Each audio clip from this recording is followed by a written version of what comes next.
back where we need to be, which is on YouTube, which helps. You know what I mean? It helps that we're on YouTube.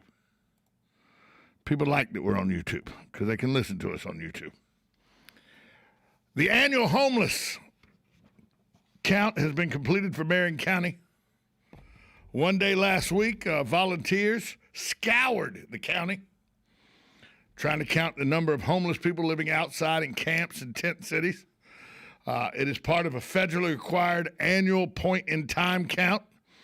The PIC count required for distribution of federal funds to local agencies that battle homelessness was spearheaded by Major Robin Ford. This is right before she announced her retirement. She is a 31-year veteran of the Ocala Police Department, serving as temporary manager of the City of Ocala, Marion County Joint Office on Homelessness. The count is designed to be a 24-hour snapshot of the number of homeless people in the area. The count has asked people where they've encountered and slept on January 27, 2021. COVID restrictions not hampered the ability to complete the count. Ford stated in an email that was sent out the day after the count, time allowed will permit us to reach areas we may have missed yesterday due to rainfall late in the day. They had volunteers cover most of the areas in Marion County. Robin Ford said, Major Ford had said, known cases of COVID in the homeless population, minimal. Well, that's because their immune systems are really, really good. Counters used a phone app to register information. The homeless person being interviewed could elect to remain identified or anonymous. Personnel from Interfaith and about 15 volunteers were involved in counting the unsheltered people. That number will be added to the number of people sheltered at local facilities to determine the full number. You say, yeah, Tom, but it was just Ocala, right? No. They did Marion Oaks, Bellevue, Salt Springs, Silver Springs, and the Ocala National Forest. Ocala, Marion Oaks, Bellevue, Denellen, Salt Springs, Silver Springs, and the Ocala National Forest areas. So they got quite a group of people. They got quite a group of homeless people counted at this count, and it's because they need to get money. Every year they need to get money to keep places like Interfaith and Brothers Keepers and the Salvation Army. Their shelters need money to help the homeless, so you got to go count them. Joe, Joe Martone joins us. That's a daunting task that I don't think I'd want to be part of. There's an underlying problem with a lot of that. Mental health. That's one. Two, it goes along with mental health. A lot of the homeless don't want to be unhomeless, right. Yeah. If there's such a word. Not homeless. They like their lifestyle. They like not paying taxes. They like not having an answer to the man. Like being off the grid. They like being off the grid. They have no responsibilities except to themselves. None. So if you are part of a society that is trying to help them, but they don't want the help, what do you do? I talked to a guy in Gainesville when I ran the Mellow Mushroom up in Gainesville. Now you're talking food again. There was a homeless guy that would come by every day, and I started a conversation with him. His name was Carl. Mm-hmm. When I said he came by every day, that's because he would come from behind our dumpster where he slept, and that's where he had a little lean-to like he would make at our dumpster. He would sleep back there, and I know that was against the rules, but I mean, he had his bicycle. He never made a mess back there. And he'd come by every day, and I'd give him a cup of coffee, and I'd give him whatever, if we had a pizza slice or something. And I said, do you ever, he'd go, some days he'd work day labor, some days he'd just walk up and down the street. Now, when you're saying day labor, that's money under the table. No, he would go work at like Labor Ready or something like that. So in other words, taxes would be actually taken out. Yeah, he'd go make he'd go make the $65 and he'd get 50 of it. And he'd do that every now and then. He'd do that about once a month, twice a month. And I think he would go to the plasma bank a lot. He's a skinny man? He was a skinny man. Yeah. But I said, Carl, do you, if you could have a chance to, like if I hired you as a dishwasher, that would help you. Could you? He said, I don't need a job as a dishwasher. I go, but don't you want to have an apartment? Don't you want to live, in a house? He goes, no, I'm fine. He said, no, I'm good. Nobody knows where I am. Nobody knows how to find me. Nobody, if I want to be found, I can be. And just like you said, he was out of the streets, had been on the streets for 13 years. Now, just didn't want to be found. Did you happen to talk about his family, if he had one anymore? Or? He had left a wife that he didn't like. The relationship wasn't good. And she was of some influence, according to his story. And she could try to find him because he, I don't know what the deal was. But he said by being homeless, he couldn't be found. And he would stay in Gainesville for 4 or 5 months in the summertime. In the wintertime. Yeah. Then he would leave, and he'd show back up about November, and he'd be November through May, and then he'd leave. Well, they do have the homeless. It used to be called hobos. They had a system, markings, where was a friendly place to stop by the stones on the side of a road. Oh, yeah. We would drive right by. We would never pay attention to it. I learned that in an episode of the Andy Griffith Show. Oh, did you? Yeah. Okay. Buddy Epson played a hobo. A hobo, okay. But reality sometimes in an episode, But it is out there, so they know what towns are friendly, what towns are not, what houses will accommodate them for a little bit, what houses will tell them to go to heck. So I couldn't do it. I shouldn't say I couldn't do it. If push comes to shove, you might be forced into it. Right. But I would not embrace it. Now, the fact of the matter is there are a lot of people on the streets that are there because when Florida closed all the mental health hospitals, there were state hospitals. When Florida closed those state hospitals under mandate, the people who were in those mental hospitals, a lot of them didn't have family and everything, so they were just, there you go, back out on the sidewalk. So you do see a lot of mental health issues. No, and see, that's what I don't understand, Tom. You're saying that the mental health issues, and they put them in a hospital. Yes. They were in state hospitals, state mental facilities. Right. Do they try? But apparently they closed all of them. Right. But it wasn't to the point where, you're dangerous to society. We're going to keep you in that room. No, they were not criminally insane. Criminally mental. You don't have to be insane. No, but these were people who were in mental hospitals because they did have some insanity issues. Right. But when they closed those hospitals, they didn't give them any alternative of where to go. They just put them on the sidewalk and said, figure it out. I think you're missing my point. They're putting them in the mental hospitals and they kicked them out. When they were in the mental hospitals, they were living off our dime, our taxpayers' dime. Yes, because they couldn't care for themselves. They could not care for themselves. Could not care for themselves. I'm talking about the profoundly mentally handicapped. Why could they not be put in ARC and like an ARC situation, not ARC itself, but an ARC situation where they can... Because there were too many of them, Joe. They closed the mental hospitals in the state almost overnight. I remember vividly... No, I'm not talking about when they closed them. I'm talking about before they closed them. Why is there were too many institute... There were too many in the institutions. It would overwhelm the system. To do what? To put them in stuff like ARC and everything. There's enough product made in the United States where there should be enough employment. You would think.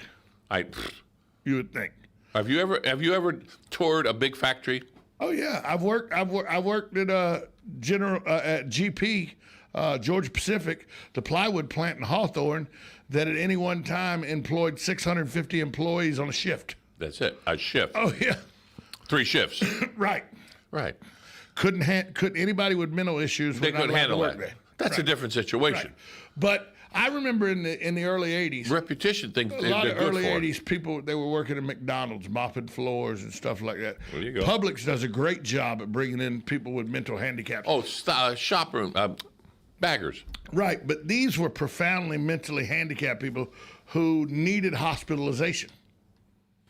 And then the hospitals closed, the state hospitals. So that tells me I don't give a damn about you. That's exactly what happened. You're not just figuring it out. You hit it on the head. That's exactly what happened. The state made a decision to close the state-run hospitals. So you're telling me these state-run hospitals said, listen, we are going to take care of you people because you're mentally incapable of taking care of yourself, and you might injure somebody or yourself. Yes. We need to take care of you. Yes. And then all of a sudden, we don't need to take care of you anymore because of money. No. Or because of the epidemic. Politicians said it's not our job anymore. So now these institutions are closed permanently. Closed. You go to McClinney. I don't know. The state mental hospital in McClinney is the one I know real well. Okay. It was right next to Callahan where I grew up. McClinney's in Baker County, up next to Duval County, up near Jacksonville.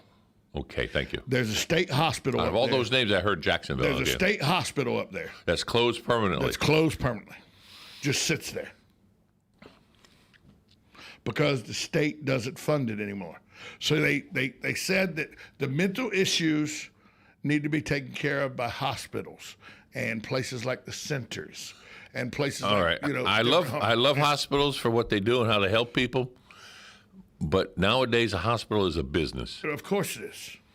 But that's what the state said. The state goes, we're not in the business of being a hospital, so we're closing the hospitals we run. But this happened in the 70s and early 80s. But they just closed them to close them. Yep. Without saying, well, before we close them, let's find places for these people. They found places that they could. But the ones they couldn't find places for, there's the sidewalk.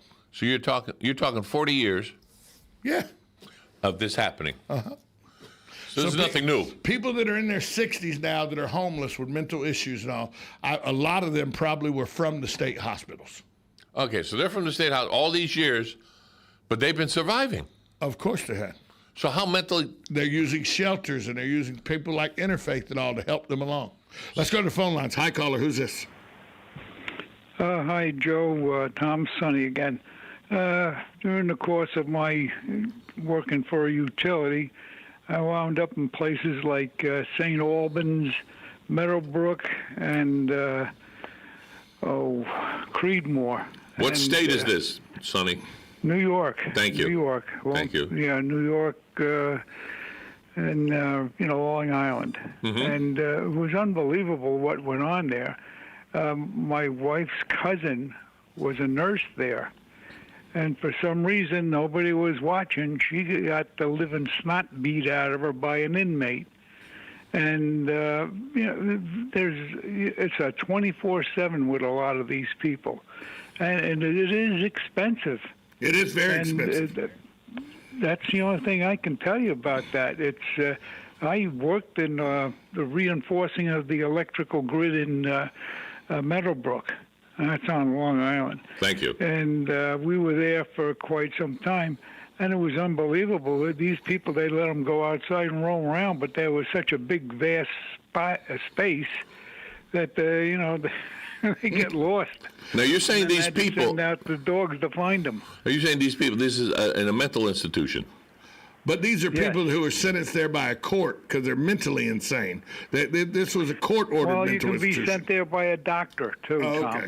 So it is a sanitarium. Thanks for the call, Sonny. Thanks, Sonny. That's the kind of thing I mean. The state, like the movie One Flew Over the Cuckoo's Nest. Oh, that was a weird movie. Whoa. That was a state hospital. Supposedly. Supposedly. Right. That's the type of situation we were talking about. And the state's got out of the business. You can go to, like, Taka Charlie, which is in Gainesville. Okay. Is a big mental institution right there, but it gets private funding and everything now. But most of the main mental institutions in the state of Florida were closed, and they found places for the people who were placeable, and the people who weren't placeable, sorry about your luck. Now, we're talking about the patients that were in there. What about the faculty, the people that worked there? They're out of jobs. And that was like... They went to work for, psychologists, psychiatrists. They went to work at the private healthcare facilities. Private sector. Yeah. But there were fewer of them than there were patients. But it was because at the time, Joe, politicians were more worried about saving money. And they said, is mental illness really as important as like heart disease or lung disease? No, probably not. So it'll be, and they put people out on the streets who committed murders, who committed suicides, Well, that's only a one-time thing. With schizophrenia and stuff, people who were hearing voices. So once they were off their meds, they started destroying people and things. Oh, yeah. Because they were no longer under the care of a doctor. And that's going on right now still? That still happens. Oh, yeah, well, there are no state mental institutions anymore. So it's still going on? Right. And the bad thing is when a kid that's profoundly Mentally challenged, once he ages out at about 22. Oh, yeah. So after 22, it goes away. Unless your family can continue to afford for private care. Now, if that person worked, let's say he worked until this all happened. Right. Isn't there a clause under Social Security that will cover it? Yes, you can get disability and stuff like that. But as you know, if you're relying on Social Security to cover living expenses, you're going to end up homeless. Thanks, Tom. I'm looking forward to that then. Yeah, I think you got your motorcycle, you got your little pull behind cart, you got an Edmund Hillary tent. You're set. I'm all set. You're good. I'm all set. See, you're going to be everything I own you're except be for my Peter home. Fonda in your 70s. Everything I own except for my home. So, and over the years, and that's what I did. I planned. Over the years, I paid every single thing off. I don't like payments. Unfortunately, you got to have a mortgage, unless you in a tent. You're going to be Peter Fonda, like an easy rider. Yeah, you'll be him. Except I'll be on a trike. Right. I'll be on a trike. And you'll be in your 70s. What's wrong with Just that? riding across the country. You just saying? Answering to nobody but Joe. You see? What's wrong with my trailer behind me? I think it's a good idea. You've seen my When are you trailer. gonna start tomorrow? Don't tempt me. I'm just saying. I'm just saying. It's a text I got just now. When, yeah, here. When's Dad gonna start? I don't know what that means. Funny man. No, that man. was from Joe, not from Dan. Oh, okay. Yeah, one day you'll come to work. Where's Joe? Where's Joe? And you'll get a text from me. I decided to take a ride to Key West. Never been here. Yeah, never. Mile marker 0. That's it. Yeah, mile marker 0. Mile marker 0. And then turn around and If you've go. never been there, you don't know what it's like to be at mile marker 0. All I know, when I go for a motorcycle ride, I can't believe you've never been to the Keys. Not yet. 10 years, haven't been down here. You know what the key to that? You know what the key word in that sentence is? Yet. Oh yeah. I'll tell you the best way to go. Don't drive. We got to fly down. No. Greyhound. Nope. Best way, boat. Take your car to Fort Myers Beach. Okay. And Fort Myers Beach. how far is that from here? Companies. At Fort Myers, 3.5 hours. Okay. Key West from here is 7.5, 8 hours. 8. But you can go to Fort Myers Beach, and there are 2 or 3 companies down there that have jet boat catamarans. Really? 60, 70 people, full bar and everything. Yeah. And you pay for a ticket, Yeah. and it leaves the dock in the Fort Myers Beach area, and it takes you around the Cape of Florida to Key West. Okay. It's about a 2-hour boat trip, and you're doing about 75, 80 miles an hour the whole way. And you drink. You're just relaxing. You're just relaxing. Kicking Drinking, back. having a good time. Right. You can leave any day. You buy the tickets, a round-trip ticket. Okay. You buy it in Fort Myers, you go. Doesn't tell you when you kind of come back. You can stay in Key West as long as you want to. As long as you have money. Just come back when you want to return. Go to that boat dock, give them the ticket. You got room for me? Come on back to Fort Myers. Well, where do you park your car? At the boat. So there's no area. charge for the car parking. Nope. It's all included. It's all included in the ticket. Now. It's like $139 a person, Round trip? round trip. Ooh. And it's the best way. The only problem with it is Dang. going to Key West is fine. Yeah. Coming back from Key West, make sure you have a hotel room in Fort Myers Beach Why? to spend the night. Oh, usually. Because you're not driving home. Because you got 2 hours on that boat. You're drinking the whole time. Oh, listen to him. Listen to him. You're not. You do. I don't. Yeah. So. Yeah, you're not. You got to drink coming back too. You can drink and going and coming back. Drink going in is fine. Drink coming back. You know, a 2-hour trip. That's a nap time. You know why it's only a 2-hour trip? Because you're going 7 miles an hour. No, because at 3-hour tours you get in trouble. Didn't you know that? No. A 3-hour tour. A 3-hour tour. Oh, I The got you. weather I started got you. I getting got rough. you. The tiny ship was tossed. If not for the courage of the fearless crew, You were doing good. the minnow would be lost. You're doing good till you started. Yeah. Somebody said, "What'd I do with all that money? What money? What that money? Your mom gave you for singing lessons." That's right. Yeah. It wasn't for piano lessons either. But that's the way to go to Key. If you want my opinion, the best way to go to Key West is that way. I didn't realize that. And it puts you out right at the docks, right on Duval Street at the Hilton. So you walk around. Oh, yeah. Everything's within walking distance? Or bicycle. They rent bicycles, I presume. Rent golf carts and bicycles. Oh, golf carts. They rent golf carts. They rent golf carts and bicycles. About $300 and a day. Scooters. No, you can rent a golf cart in Key West for the week for like $600. For the week? Yeah. So it's less than $100 a day. Yeah. Plus. But you don't really need. You can get a scooter. You can get a bicycle. Yeah, it depends. Or you can, depending on where you're staying, everything that you need to be around is in walking distance. Even in the most eastern part, or the most southern part of the United States, is it? I'm just talking about the place where you go drink heavily and enjoy. I'm talking about Key West, where they have that big. Oh yeah, marker. That's walking distance from where they let you off on Duval Street. Yeah. Yeah. Okay. Yeah. Mile marker 0, the big buoy. That's right there. The big buoy. That's what I was saying. The big. Yeah, the big buoy. It's right. Mile marker 0 is right there. It is. And that's where they have that island that's owned by. I don't know if it's owned by anybody, but that's where you have a radio station on an island right there. Yeah, right off the coast. Right off the coast. Big tower and everything. 300-foot tower. I think that used to be for sale at one time. Why don't you buy it? I wish I had the money. I mean, you need another radio station. Down there? Oh, yeah. You would even host the show down there, wouldn't you? In flip-flops. And play the Beach Boys constantly. You just put the Beach Boys on loop, wouldn't you? Jan and Dean. Help me. Hey. Yeah. I want to thank you for coming in for the last half hour. Yeah. Matt Gibbs and Master Gardener Caroline Baldwin for being here. All the listeners. And tomorrow's another big day. Called. Tomorrow, big day? Yeah. We'll see. I know it is. WOCA. The Source. Broadcasting from the Paddock Mall Studios, this is WOCA, Ocala, Gainesville, The Villages, 1370 AM, 96.3 FM, The Source.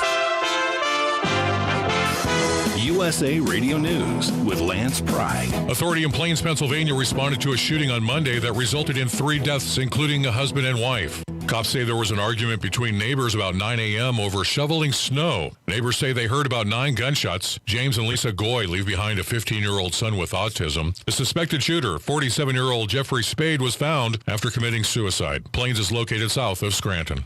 A lawyer representing former President Trump at his impeachment trial next week plans to argue that convicting Trump of inciting a riot would imperil all political speeches from now on. Attorney David Schoen laid out his strategy Monday for Trump's defense, and that some of the rioters were planning to storm the Capitol well before Trump addressed his attendees. SpaceX announced Monday it will fly a crew of private citizens into orbit around the Earth by the end of the year to raise money for St. Jude's Children's Research Hospital in an attempt to raise $200 million for St. Jude. USA Radio News. When thinking about life insurance, my accident reinforced you never know what tomorrow might bring. That's why I reached out to AccuQuote. AccuQuote helps people find a life insurance policy that meets their needs. Since 1986, they've helped millions of folks save up to 60% on their life insurance by comparing the rates and features of dozens of top-rated life insurance products. A healthy 50-year-old non-smoker can buy $500,000 of 10-year level term for less than $45 a month. A 60-year-old under $120 a month. Longer or permanent terms are available. Even if you already own life insurance, you really need to check out my friends at AccuQuote. Don't worry about health issues. Remember, they help me. As a pastor, I'm concerned about your soul and helping you to make sure your family is taken care of. Life insurance is more affordable now than ever.